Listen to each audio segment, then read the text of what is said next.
सिंध जे बेटनि dengue ऐं भंडार ऐं फिशरमैन कोऑपरेटिव सोसाइटी ते कब्ज़े ख़िलाफ़ फिशरमैन सुजाग फोरम पारां मोहम्मद बख्श जत ऐं यास्मीन चांडियो ऐं ॿियनि पारां कराची प्रेस क्लब आॾो एहतजाजी मुज़ाहिरो कयो वियो। मुज़ाहिरे में जस्कर मगवाणी रायबशु बकक पिणु शिरकत कई। इन मौक़े ते ॻाल्हाईंदे यास्मीन चांडियो जो चवणु हो त मोहाणनि जे हक़नि ख़ातिर जदोजहद कई वेंदी ऐं बेटनि ते कब्ज़ो थियण न ॾींदासीं। दरिया त सुकाए वियो आहे सिंध जो, हाणे जेको सिंध जो समुंड आहे उहो बि असांखां खसियो थो वञे। असांजे वसीलनि ते कब्ज़ो करे ऐं पंहिंजा वरी जेको आहिनि सोन सिटीज़ ठाहिनि था, इंटरनेशनल सिटीज़।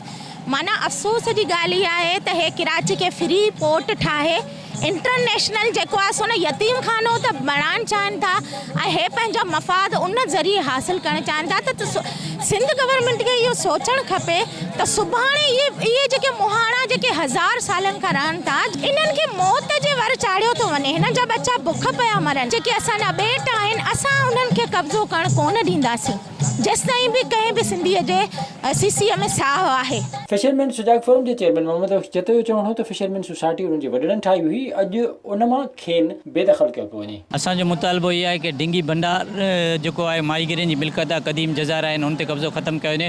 ॿियो ई फिशरमैन सोसाइटी जेको कब्ज़ो इलेक्शन कराए वञे हुते। ॿई मुतालबा असांजा आहिनि।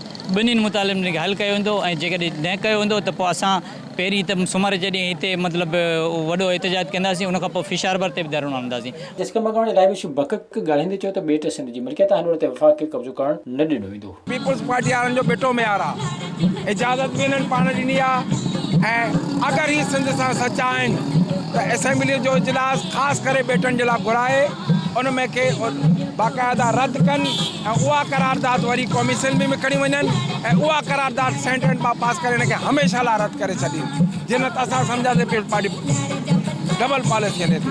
पीपुल्स पार्टी चवे थी त बाबा जमहूरियत आहे, 18वीं तरमीम आहे, फ़ैसिला त गवर्नर हाउस में थियनि पिया, ऑर्डिनेंस सदर पियो जारी करे। तंहिं करे इहो बेटो म्यार छॾियो।